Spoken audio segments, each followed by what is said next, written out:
안녕하십니까, 원희룡입니다.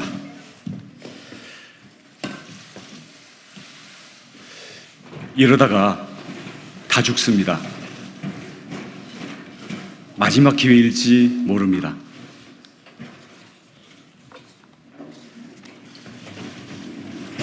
저 반성합니다.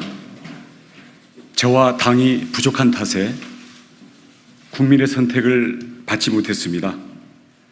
여당 선거인데 대통령을 설득하지 못했습니다. 지난 2년간 무엇을 잘못했고 남은 3년간 무엇을 잘해야 하는지 국민들께 설명하지 못했습니다.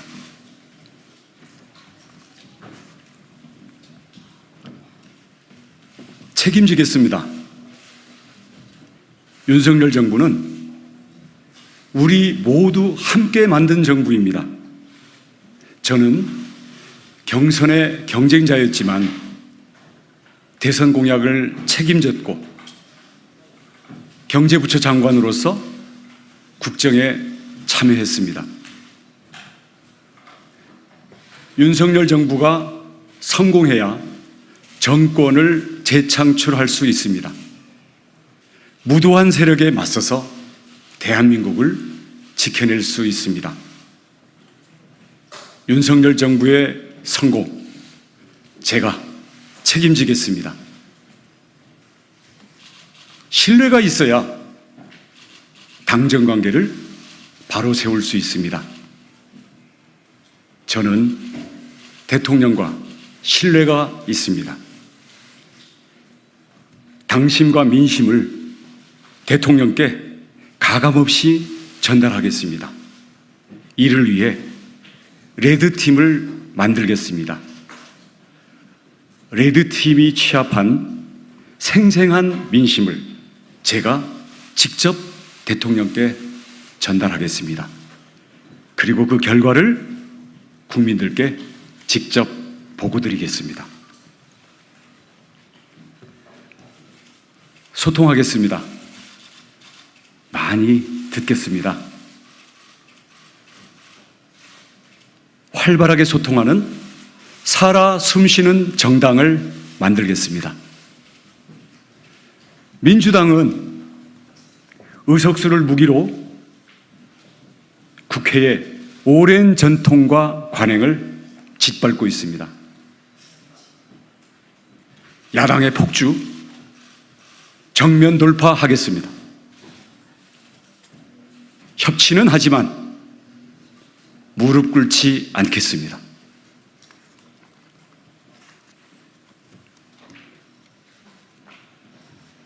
원팀이 되어야 합니다. 108석으로는 다 똘똘 뭉쳐도 버겁습니다. 우리는 모두 동지입니다. 이 길로 가야만 윤석열 정부 성공하고 정권 재창출 할 수 있습니다. 저는 확신합니다. 우리는 반드시 이길 수 있습니다. 감사합니다.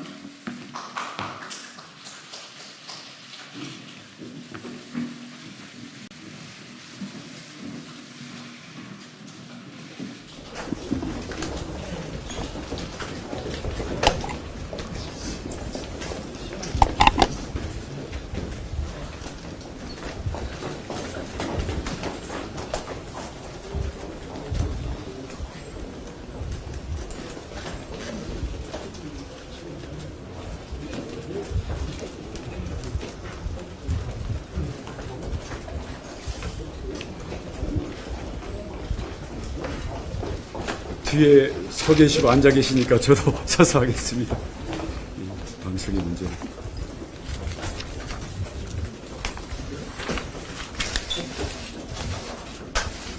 네, 잠깐 우리 이재마 대변인께서 좀 순서만 진행을 좀 해주시죠. 예. 질문은 모두 받겠습니다.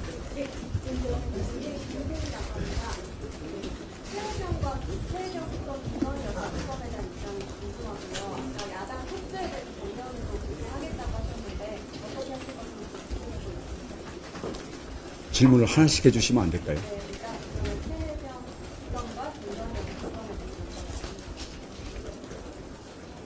그것도 하나씩 해주시면 안 되겠습니까? 시간은 충분히 제가 다 대답할 테니까요. 네. 우리 젊은 해병대원의 죽음은 정말 우리 모든 국민을 가슴 아프게 하는 비극적인 일입니다. 우리 국민 모두가 마치 우리 집안의 자식이 죽은 것처럼 비통해하고 있습니다. 저도 다시 한번 새삼 슬픔과 위로의 뜻을 정중히 표합니다. 앞으로 이런 비극적인 사고가 없도록 하기 위해서 사고의 원인과 책임에 대해서 철저히 조사가 이루어지고 책임자에 대한 문책이 철저히 이루어져야 된다고 생각합니다. 그 과정에서 현재 공수처에서 수사가 진행되는 것으로 알고 있는데요. 그 수사 결과가 미진하다면 먼저 특검을 요청할 수도 있다. 이게 이미 여당에서 밝힌 입장입니다. 우선 공수처의 수사 철저히 진행되도록 하고요.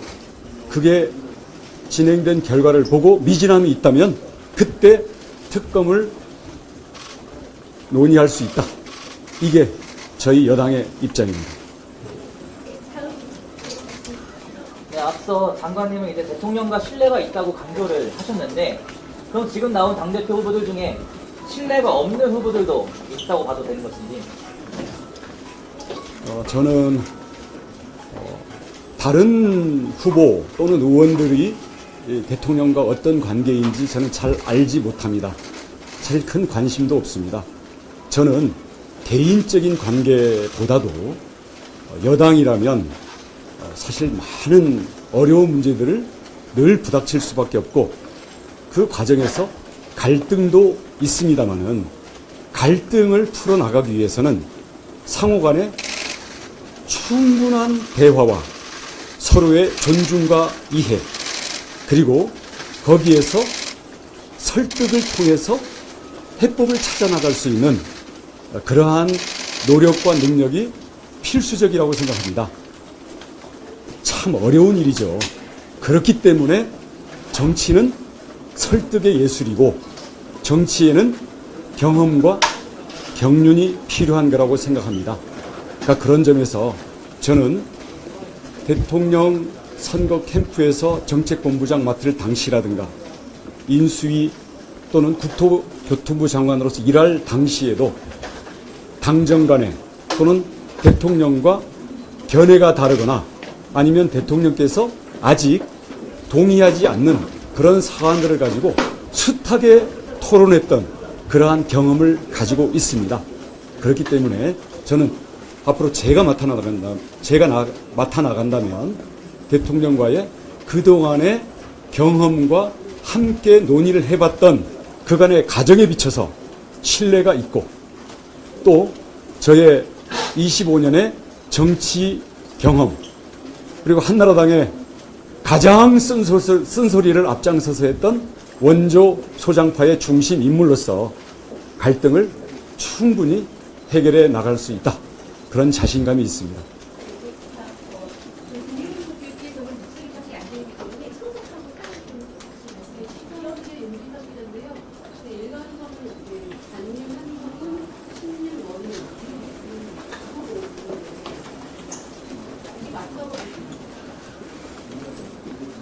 우리는 모두 여당이고 친윤이든 반윤이든 과거에 어땠든지 간에 지금부터 저를 지지하고 함께하는 사람은 모두 친원팀입니다.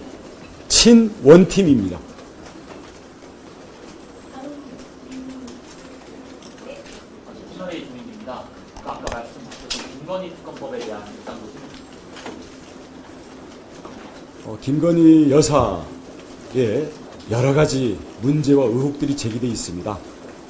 그 중에 특히 가방 사건이라든가 이런 경우에 대해서는 현명치 못한 처신이었다라는 사과가 이미 있었습니다.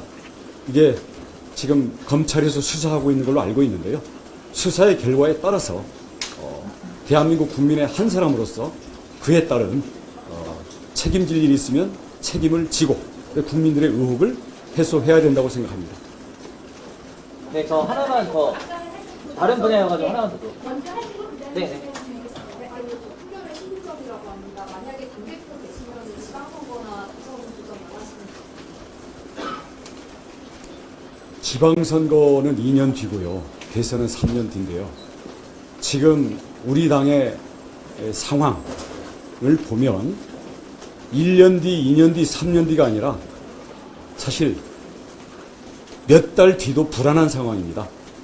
지금 우리의 과제는 총선에서 표출된 국민들의 불만을 우리 당정이 함께 토론하고 함께 변화를 해서 민심을 받드는 국정을 이루어야 된다는 것인데요. 야당은 대통령과 국민의 거리가 있을 때는 이것을 벌려서 정치적인 이득을 보려는 그러한 체질을 갖고 있고요.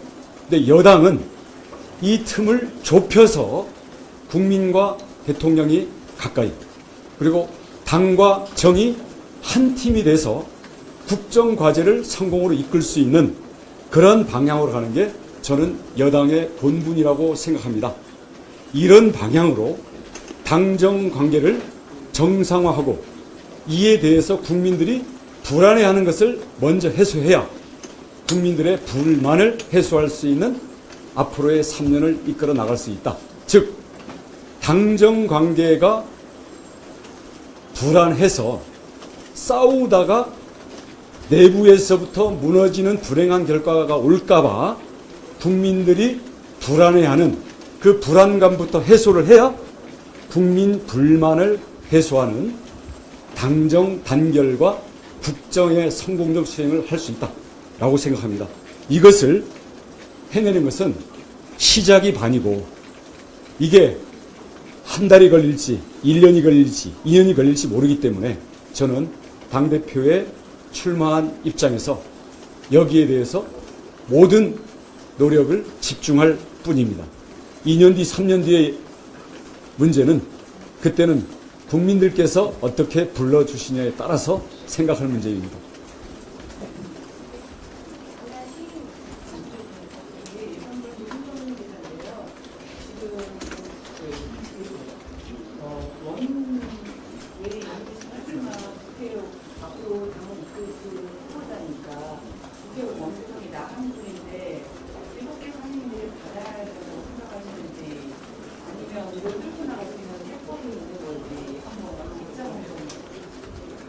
우리 원내대표 계시니까요. 저 3선 국회의원 해봤고 저쪽 탄핵 이쪽 탄핵 다 겪어본 사람입니다.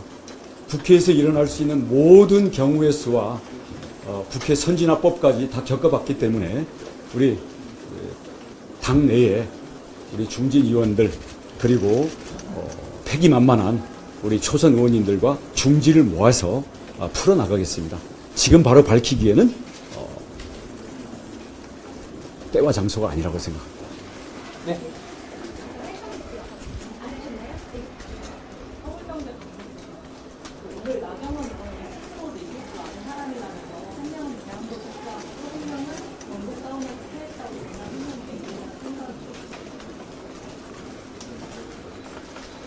저도 선거 패배가 아직도 꿈인지 생신지 자다가도 벌떡 일어나는 입장이어서 정말 더 좋은 결과를 못 낸 것에 대해서 우리 당원들과 국민들 앞에서 정말 죄송합니다.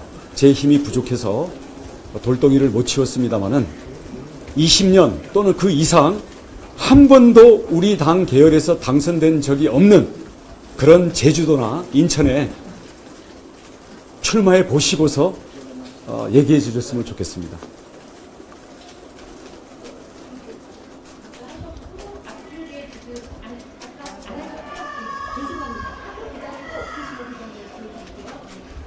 정인일보 공신정이라고 합니다.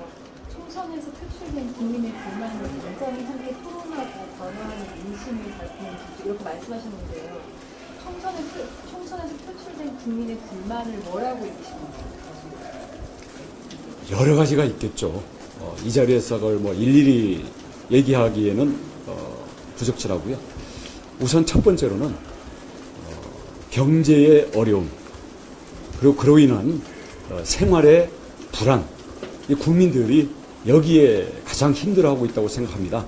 그래서 총선 기간에 이 부분에 대해서 여당이 이를 위해서 어떤 일들을 해왔고 또 부족한 점들에 대해서는 앞으로 어떤 일을 해갈지에 대한 경제와 민생의 비전을 제시하고 국민들에게 이것을 설명하는데 너무나 많이 부족했고, 특히 당 쪽의 역할이 거의 전무하다시피 했다고 생각합니다.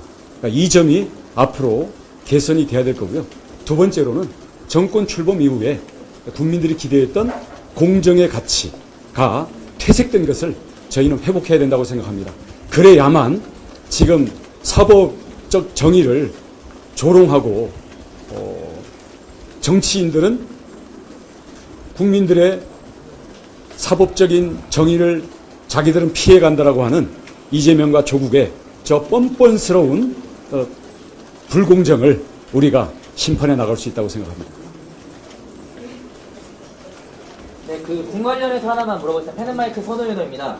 12사단 훈련병 사망 사건 관련해서 차라리 항명을 해라 그 목소리가 나올 정도로 국민들의 군에 대한 신뢰도가 바닥으로 떨어진 상황입니다. 이런 상황에서 정치권의 역할이 어떻게 해야 될지 궁금합니다. 그런 이야기가 나오지 않도록 군에 정말 자기의 목숨과 청춘을 바쳐서 희생하고 있는 거 아닙니까? 그럼 거기에 대해서는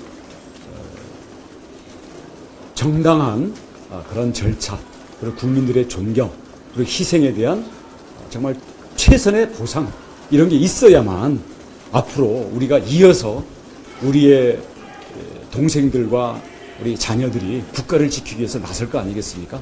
이게 지금은 사실 호미로도 막을 수 있는 것을 중간 과정에서 잘못 다룬 점이 있어서 문제가 커졌습니다만은 이 모든 것을 잘 해결해 내는 것이 집권 여당의 무한 책임이라고 생각합니다.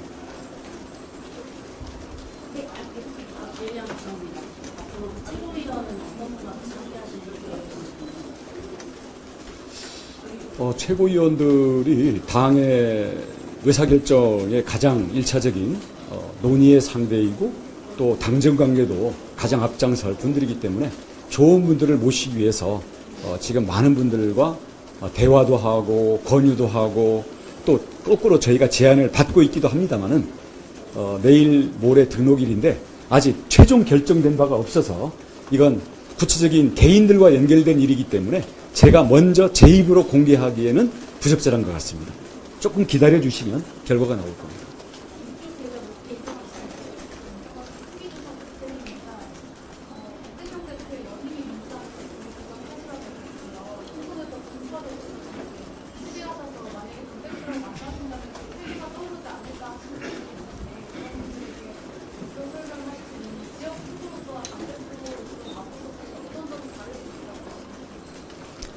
정치는 개인의 어떤 한풀이를 하기 위한 그런 자리가 아닙니다. 국민들을 대표해서 또 공적인 그 업을 떠맡은 것이기 때문에 만약에 제가 이재명 대표를 당대표로서 상대하게 되면 여야 당대표로서 가장 바람직한 모습을 최대한 담아내기 위해서 최선을 다할 겁니다.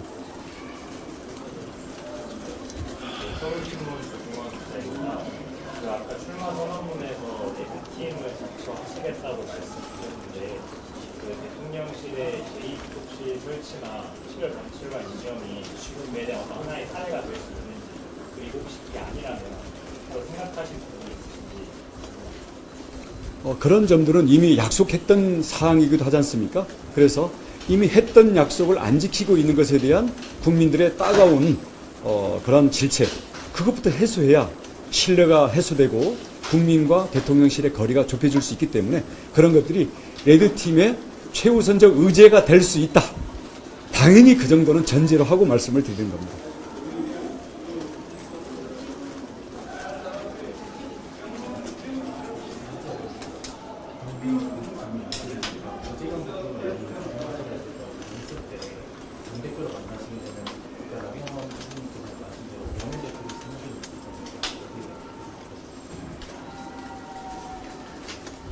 저는 3선 국회의원, 그리고 2번의 광역단체장, 그리고 대선 때 우리 현역 의원 전부를 지휘해서 공약과 국정과제를 만들었던 사람입니다.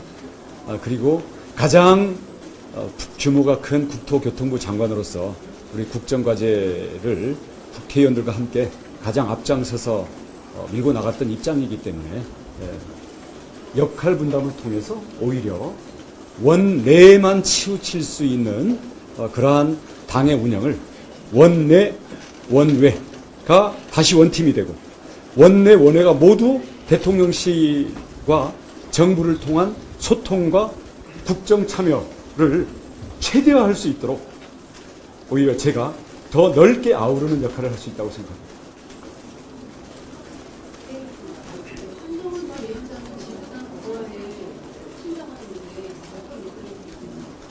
저는 2004년에 지구당 또는 국회의원 후원금 등 정치개혁에 제가 설계를 했던 사람입니다. 하지만 그때 당시의 전제는 정치가 금권 정치로부터 깨끗해지고, 그리고 정치 참여가 현역 국회의원, 그리고 원외위원장, 그리고 정치 신인, 이 기회의 차별을 해소할 수 있는 국민 참여의 다양한 형태의 개방성이 이루어지면 당원의 뿌리 조직은 당연히 새로운 형태로 만든다.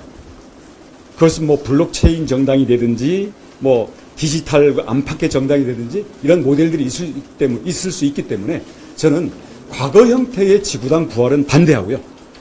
새로운 시대 환경에 맞는, 그리고 국민들의 광범위한 다양한 계층의 정치 참여를 활성화하면서 그런 것들을 각 지역별로 당원들의 일상적 참여와 당원들의 정치 인재로서의 성장을 이뤄낼 수 있는 그러한 뿌리 조직과 당 전체의 당원 교육 및 인재의 평상시의 육성 시스템, 사관학교 같은, 독일 정당과 같은 이런 시스템은 진작에 했어야 되는데 지난 한 10여 년 넘게 우리 당에서 그 부분을 손 놓고 있었던 거기 때문에 그런 우리 당의 새로운 시대에 맞는 국민의 정치 참여를 정상화하는 그러한 정당 개혁의 일환으로서 저는 적극적으로 검토할 것이고, 저는 보관도 갖고 있습니다.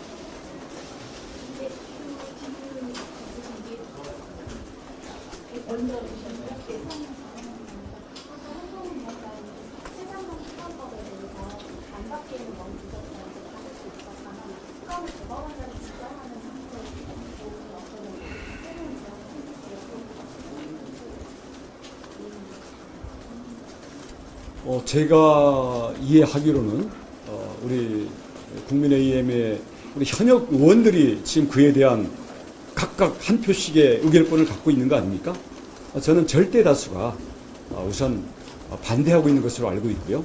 만약에 지금 말씀하신 것처럼 뭐 독소 조항이라든지 이런 것들에 대해서 여야 협의가 이루어진다면 뭐 그런 부분에서까지 논의가 안 열려 있다라고 할 필요는 없겠지만, 현재의 야당이 의석수를 가지고 밀어붙이는 특검법이 현재 기정사실화되어 있는데 이것을 찬성하는 것은 저는 있을 수 없다고 생각합니다.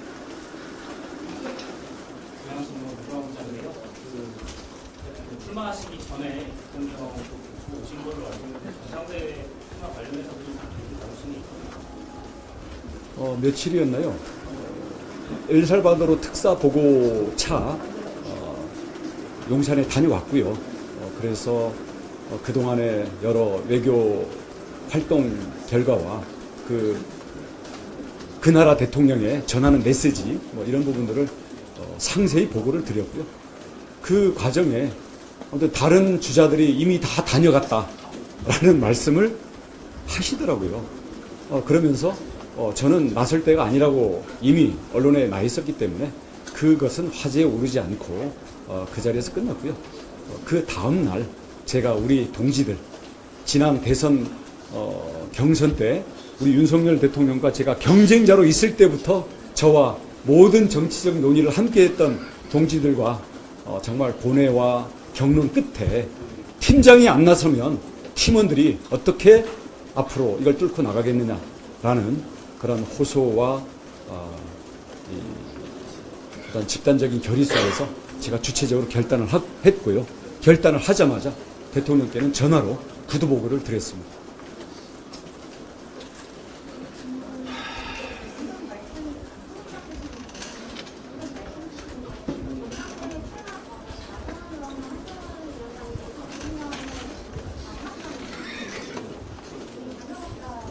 만나고 식사까지 하고 갔다 그러더라고요.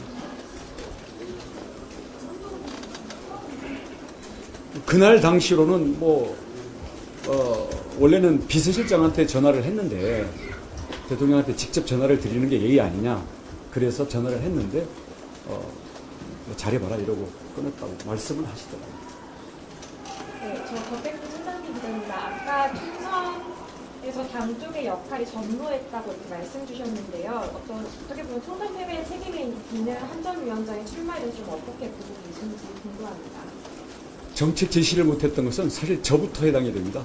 왜냐하면 제가 계양 그리고 인천 수도권 선거를 뛰어보니까요. 그 25만 원 생활지원금 문제에도 꼭 그게 옳다가 아니라 우리 정부가 우리 어려운 민생을 위해서 뭘 해주고 있느냐라는 그런 아우성이 정말 가슴이 아팠고요. 선거운동을 원래는 밤 12시까지 뛸 생각이었는데 8시 이후에는 손님이 없어서 가게들이 문 닫아서 선거운동 하러 갈 데가 없는 술집 빼고는. 그래서 그런 걸 보면서 이 민생의 어려움 그리고 고금리 고물가 때문이긴 하지만 이 어려운 경제 속에서 국민들에게 어떻게 희망을 줄 수 있을까, 이게 너무나 가슴이 무거웠고요. 그래서 선거 패배로 왔을 때 가장 큰 요인은 그것이었다. 저는 그렇게 받아들이고 있습니다. 처음 질문하시는 분은 누구세요? 아니요, 안 하실 거예요? 이번에 강원당국 규정 과정에서 문건 대권 비리 규정 개정은 차기 로레트 연기로 대표 보신다면 이건 어떻게? 저는 셀프 연임으로 당헌을 개정하는 그런 민주당 대표는 본받으면 안 된다고 생각합니다. 이 여당이라는 게 가다 보면 갈등도 있고 또 정권 재창출을 위해서 또 많은 전략적인 고려가 있게 되겠지만 그것은 이 당원과 국민들이 결정해 줄 일이지. 그럼 셀프 연임해서 개헌을 하면 과거에 집권 연장 개헌하던 것과 뭐가 다릅니까? 민주당에는 민주가 없는 것 같습니다. 아니, 먼저 아까 해줬으니까 오늘 한동훈 위원장이 보수 점수를 내번하고 확실하겠다고 다른 후보들도 보수에 대한 이야기 많이 하셨는데 하신 것 같은데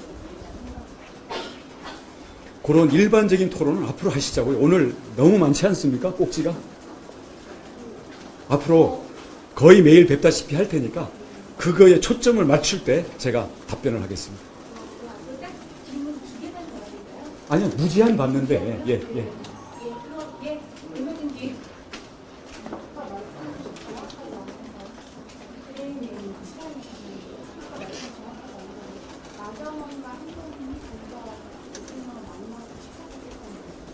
나경원, 윤상현은 방문을 해서 식사를 했다 그러고요. 한동훈 위원장은 바로 그날인가? 아무튼 전화가 와서 격려는 해줬다. 그 말씀이 나왔어요. 그래서 다른 주자들에 대한 얘기만 저는 듣고 온 셈이죠.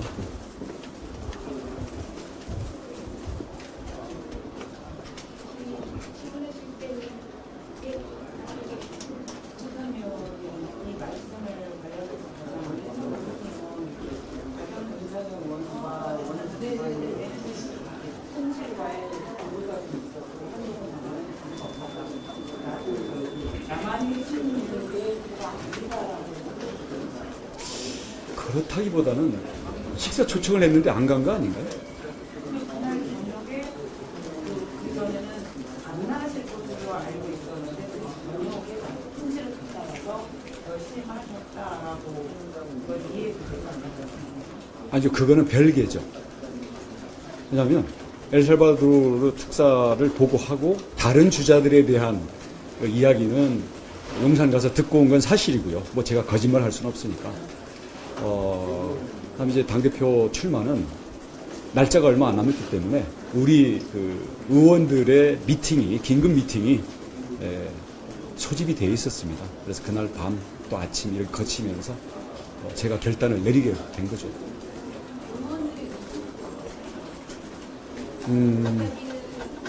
그거는 나중에 예, 말씀드리겠습니다.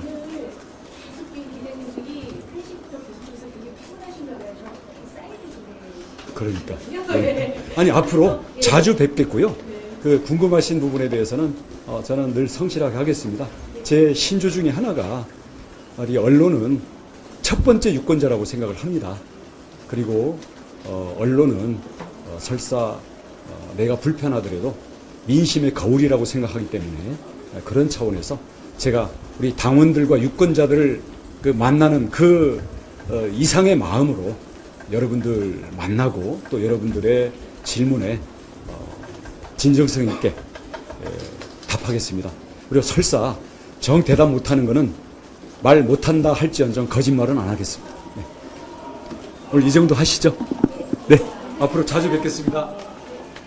참, 우리 잠깐만 소개만 해드릴게요. 참, 우리 이재마 대변인입니다. 네, 앞으로 잘 부탁드리겠습니다. 예. 우리 뭐 직책이 정확지 않아요. 우리 이준우 일단 대변인, 권신일 공보단장, 예, 우리 박소연 공보단 특보. 예. 그렇게 해서 우리 그 여러분들과 상시적인 연락과 우리가 정리된 입장들을 신속하게 여러분들에게 전달하기 위해서 공보단이 우선 1차 구성이 됐고요. 앞으로 여러분들과 편하게 이야기할 수 있는 이 공보 우리 선수들이 속속 합류할 겁니다. 여러분들이 불편함이 없도록. 대신 제가 일일이 전화 못 받는 거는 이해하시죠? 예. 저희 원팀 잘 부탁드리고 저희 오픈 채팅방 운영하고 있으니 대부분 다 지금 참여하고 계실 거예요. 언제든지 연락 주시면 성심성의껏 답변 드리겠습니다. 잘 부탁드립니다. 명함들 다 드리시고 인사 좀 나누십시오. 네, 고맙습니다.